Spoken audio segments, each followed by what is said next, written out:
So I went to NC State. I studied business administration, entrepreneurship. Love to work out, love to study business, connect with people.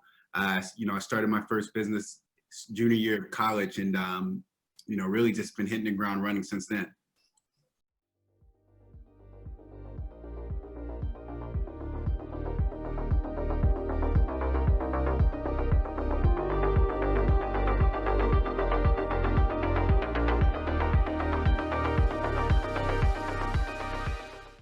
Welcome back to In Orbit. This is your host, Sam Hebda, and I'm here in the recording studio virtually with Malik McCray.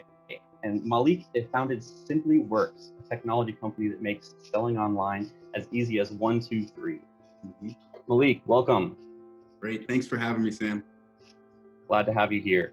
You want to tell us a little bit about your goal as an innovator and as a founder? Yeah, absolutely. So I'm passionate about entrepreneurship and making an impact. I think that's where it starts. You have to have your motives aligned if you really want to be successful and can get through those hard spots to get to the other side. When it comes to my passion or my inspiration in innovating and creating a change in this world, I think that starts with technology. I'm really passionate about inspiring the everyday person, but particularly Black African Americans that have explored technology and oftentimes feels like it's not the right environment or not the right ecosystem for them. And showing them that there is a space in tech, for Black founders without technical backgrounds. I myself don't have a technical background. And really, bridging that gap and inspiring people that look like myself to take on this new opportunity in technology. That's great, man. The future is now. The future is now. And I love that giving back to people is what makes it work. It's a life cycle of knowledge from people and then passing that on to the next generation. And I love that. So speaking of how you got started, why don't you tell us a little bit about your background and where you came from? Yeah, absolutely. So I went to NC State. I came in as an accountant. Yeah, Wolfpack baby. I came in as an accountant, and was interested in it. I like numbers, like math, but I realized it wasn't necessarily what I wanted to do for a career. I was influenced in, my family and friends, hey, maybe you should look into entrepreneurship, and my initial thought there was, if I focus on entrepreneurship and I graduate, corporate businesses aren't going to want to hire me if my passion or my interest is in entrepreneurship. And I've realized that wasn't the case, so I decided to jump into it. So my junior year of college, I got started with a relatively simple business. It was a wholesale arbitrage business. I would buy products from manufacturers in bulk, specifically here in the US, and I would resell them through Amazon. And the model worked. I was in my dorm room shipping out boxes. And really growing a business while in college from my laptop. And it was really, really exciting. You were just sourcing from wholesale sellers? Yeah, from a and then repackaging. Right, when did you get the packages that said not for resale, and just tear that sticker off, No, they rely on people like myself, resellers, to actually sell their products because their specialization is in making them, so they need someone that's going to go out there and sell it for them. And, that was really my role with these manufacturers. Awesome. And how did you get connected with that? Where were you sourcing these suppliers from? Right. So, everything starts on the internet, right? So I learned about Powerhouse. Right. I learned about the model on YouTube. I was actually targeted from Facebook ads. I've always followed Amazon. And I guess that's why my profile, made sense for their algorithms. And the concept seemed like it made sense. So I learned from, people that have already done it before, and found out the best ways to source, to connect with these manufacturers as well, to speak with these manufacturers, and then, created my own routine on how to best execute that plan and open these accounts and create partners that are going to sell to me exclusively in some instances, and really start to build that business. Awesome. And how did that transition into your first actual business? So that was the beginning. That was the seed, So I grew the business in its first year. It's roughly $250,000.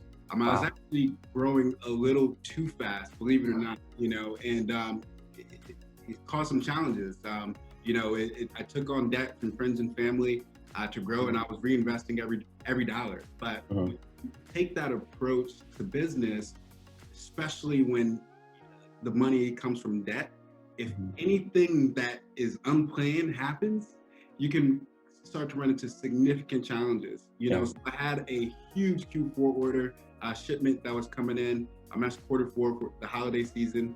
And it was delayed. It was stuck overseas, and I expected to have that inventory in time.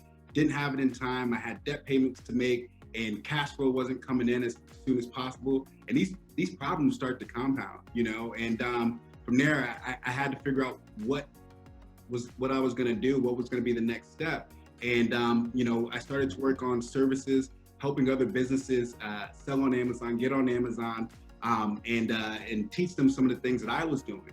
And, that floated me while I got back in a better cash position. But from there, what I learned through that hardship was that maybe this model might not be the model for scale. I'm going to need more cash and had to take on more debt and more risk to reach, a true scale. And after experiencing some of the challenges I faced, as well as experiencing some of the challenges my partners and customers face, I ventured out into software. I said, well, what if I could program, my understanding into a software program and reach hundreds, thousands, or more businesses and help them do some of the things that I do. That's awesome. What impact would that have? Wow. So what I hear you saying is the problem you ran into as you started to grow, and you had a product that worked, you were making money, but as you started to grow, you found that the initial strategy, the initial structure that you had set up wasn't working, right? That's right. And one of your solutions was, when you started to restructure, was finding help in community and finding support in community, correct? Yeah, that's right. Yeah, I love that. That is what we do at Paradigm. That is exactly what the Vortex is all about, and helping share the knowledge from people who have gone through this process, who have tried and failed. I mean, I always say my little brother had it the best because he got to see all the mistakes I made in high school and in college, and he got to just walk in predetermined steps based on what he saw people do. Right. And I kind of like blazed the trail making my mistakes, but now I want to help people going through the same things I went through. How do you see that playing out as you continue to grow? In the business that I'm in, in its nature, I'm automatically helping others, especially now with coronavirus, and as more and more businesses move online. What we do at Simpliworks is, we drive sales. We help businesses sell more products, and without the additional resources. So with companies now that have reduced teams, smaller budgets, but still need to either grow their sales or reduce their expenses, we help on that top line. So we help promote and drive those sales. And I see that continuing to make an impact, locally, but as well, beyond, as more and more businesses turn to software solutions to help resolve some of their problems that they face today. How does that work? How does Simpliworks work for our audience? Simply.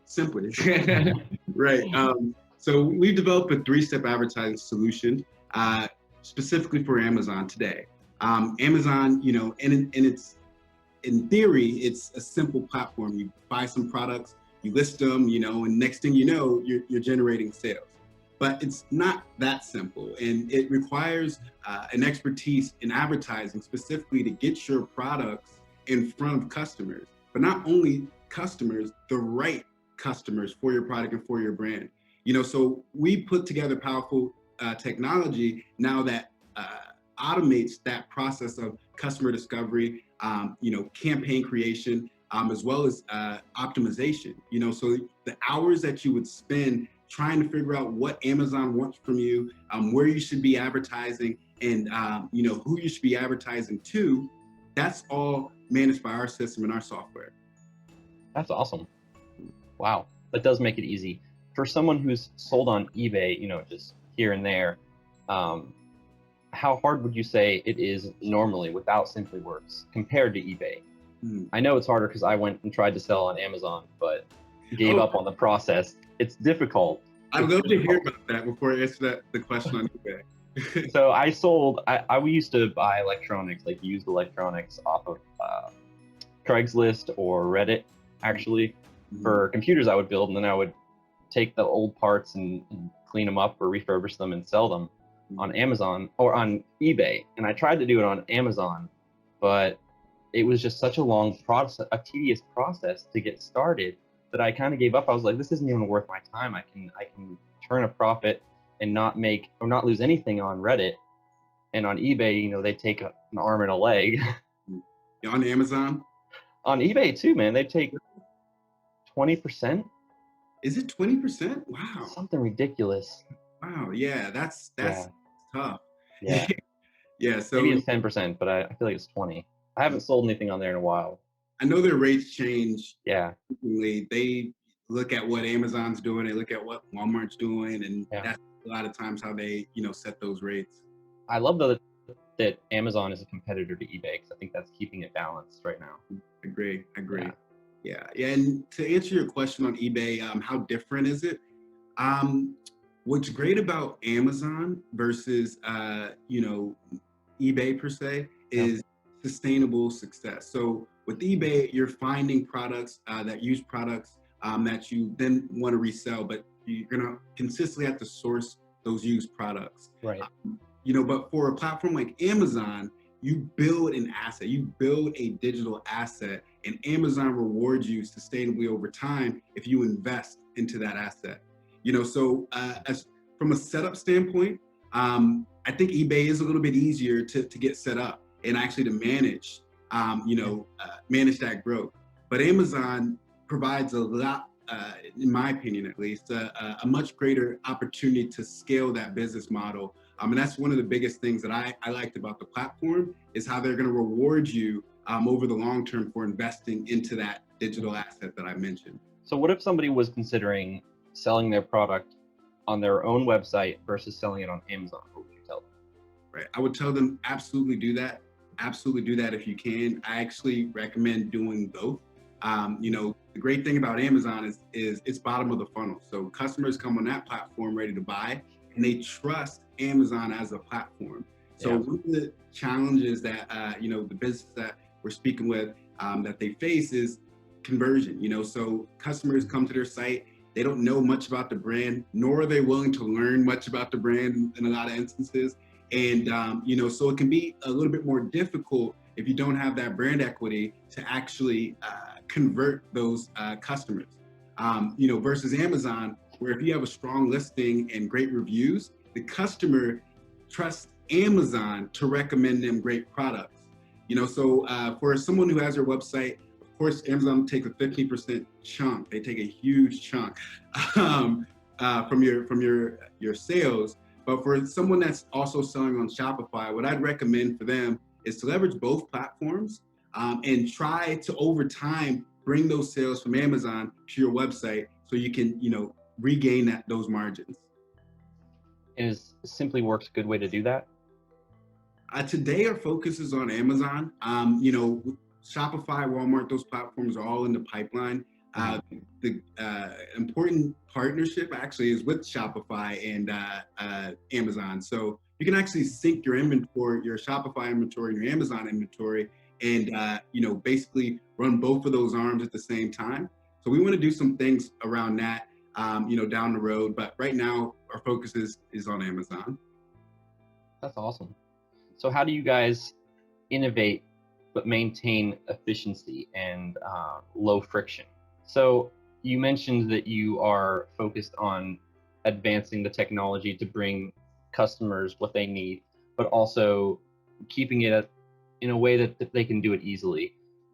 How do you guys fit into that? Like, do you think it's a complicated process to use your software and your platform, or? Right. So the challenge with advertising, you know, on these platforms is you have to manage a bunch of different aspects, you know, variables, time, you know, and by the time you make decisions, there's a new decision that needs to be made, or that decision was outdated. So as these platforms become more and more competitive, automation is the key. And that's how you stay competitive and consistently stay competitive without working your hands bare. Right. Exactly. So our platform, it was we intentionally designed it in a way that would be easy to use in just 3 steps. So you would enter your product information, you would select an advertising style that made sense for you and your product, and you simply launch that campaign. Our system is going to do the rest and help you reach those goals that you predetermined.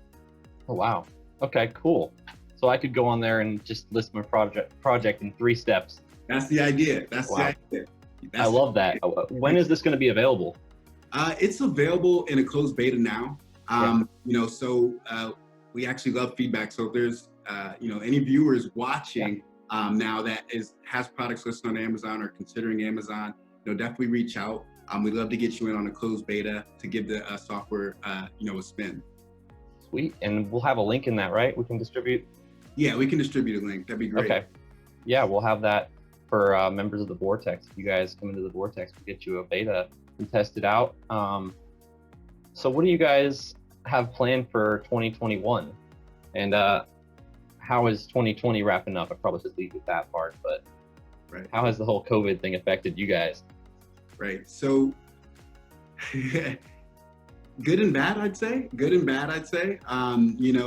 It was at the front end of COVID, it was definitely tough when there was so much uncertainty, but the demand for a tool like this actually increased as more and more businesses realized that this is something that wasn't going away anytime soon. So right now, specifically in fourth quarter, this is when brands are and oftentimes making 60 or 70% of their sales for the entire year. So if you're in traditional retail, you're forced to move your business online now. So we're excited about the opportunities in the fourth quarter to help more businesses, but also to really see what's going to happen in the marketplace from a macro sense. How are businesses and brands going to respond, to coronavirus in Q4 when they're experiencing things that no one's ever seen before? Yeah, it's crazy, man. I'm excited. I feel like we're poised for striking here in fourth quarter. It's crazy. A lot of people got hit pretty hard and felt the pressure of COVID, but for people who are ready to pivot and adapt and innovate quickly, it's been great. I mean, we've had more business and more growth over the past couple months as people become more and more virtual. And I feel like it's a mixed emotion, because on one hand, we're growing like crazy, but on the other hand, everybody is staying at home and just working remotely, which has its pros and cons. But like you said, this is a great time, especially with this whole holiday season coming up, to try out Amazon if you haven't yet. If you have a product and you want to get it out there, try out Simpliworks, and it's easy. I mean, 3 steps and you can launch your product on Amazon. And I'm telling you that you're gonna have to try new things to differentiate yourself from everybody else. Everybody's online now. Right. Yeah. It's interesting. It's we joke about it because it's everyone's connected online digitally, but it's so hard to get in front of people online, in front of the right people online. So it's just funny, the dichotomies there that exist. So like there's so many people online that suddenly it doesn't become unique at all to be online. You got to be doing unique things online. Exactly. Yeah, I love that. So how are you guys differentiating yourself from all the other Amazon, plugins, Amazon companies? Right. Yeah, the market is saturated with Amazon tools. Of course, Amazon, everyone sees the growth in the platform and the opportunity in the platform. So everyone wants to get into this space and win the space, and so that's, especially in Q4, is going to be a real test of Simpliworks. How do we compete in the marketplace? We think we're very differentiated in the fact that we can create campaigns, we can do the heavy lifting, for the seller, and no one else in the marketplace is offering campaign creation and full end-to-end automation, and that's where we hope to differentiate. we know competition is going to come the minute we pop on anyone's radar, but we're ready for it and we're excited for it even. Ready to make a bang. Yes, sir. Yeah. So how did I'm curious, I'm going to go all the way back to the beginning of your story, but when you were a kid, did you dream of having an Amazon business? Like, what was your inspiration going into it? Honestly, no. It's funny to think about. I didn't realize I was entrepreneurial until college. It just never connected the dots. Yeah. I started my first business at 9 years old. It was a car wash business. So I bootstrapped that with allowance, whatever you want to call it. Hey man, I did the same thing with a lawn mowing business. Right. Yeah. And I didn't realize that was entrepreneurship. It just seemed like something that I wanted to do. And, I wanted more allowance, so I can buy nice things as a 9-year-old, right? And, so no, I didn't think necessarily that, entrepreneurship and starting an Amazon business was anywhere in my cards. I came in as an accountant. I thought I was going to follow in my mother's footsteps. She was a CPA and still CPA. And I thought that was the route that I would take because, paychecks were there. And that was my mindset when I was coming into college. And just being in those communities, especially at NC State, where they really, really push innovation and entrepreneurship, really started to bring that, innate entrepreneurship passion out of me. And that's when I really understood that this was the things that I wanted to do. What year did you graduated? Last year, actually. Okay. Yeah, so were you part of the Entrepreneur Initiative? Which they had a couple. I was part of the clinic. Yeah, I was there. I was in one when I was at NC State. It was on Centennial campus in one of the bottoms of the dorms. Mm-hmm. Yeah. Yep. Yeah, man, that place was great. Yeah. They actually got a brand new spot at it's still on Centennial, but they have a new garage. The Entrepreneurship Garage, is that your reference? Okay. Yeah, probably what it's called now. That's pretty cool. Yeah. I love that. I love helping people get into that mindset of building their own future, like creating what they want to see happen. Right. And that's what we're about at the Frontier as well. Like, we are on the forefront here. We have all this technology behind us, and it's about how we use it and teaching people behind us how to use it to be most effective. I mean, there's infinite resources at your fingertips, but the mentorship and the guidance that you need, that's something that real people have to give you. So it's good to get involved in a community. Like you said, being part of a community is what saved you from going down the wrong path of your business and restructuring it. Right. And that's what we do at Paradigm. We come alongside and help you build your business for success, for growth. Structure is vital, and having that at the beginning is just going to multiply the effects throughout the entire growth period as you scale, right? Yeah, and I really like that, and I agree, wholeheartedly. I think that you learn best from others. And you can avoid a lot of mistakes when you're willing to take that help.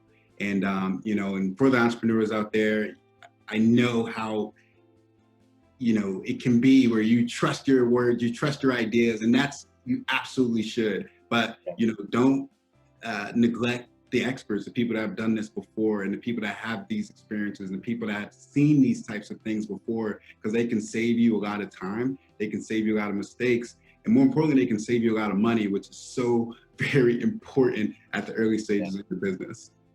Right. Every dollar counts. Absolutely. That's awesome, man. Well, I hope you guys have an incredible fourth quarter. I'm looking forward to seeing what kind of waves you make in the industry as Simpliworks becomes the #1 tool for Amazon users. Thank you, Sam. Thank you.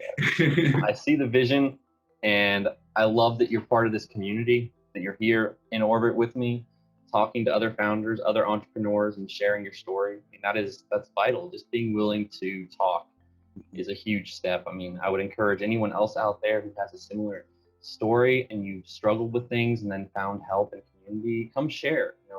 Go to inorbit/apply, paradigm/inorbit/apply, and just tell me a little bit about yourself, and we'll get you on here and talk to other founders.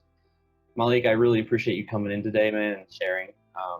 And like I said, I hope you guys just kill it. Great. Thanks so much, Sam, for having me. It's been great. I look forward to staying connected. All right, man. And that is it for today, guys. next Thursday, same time. Talk to you later. Bye.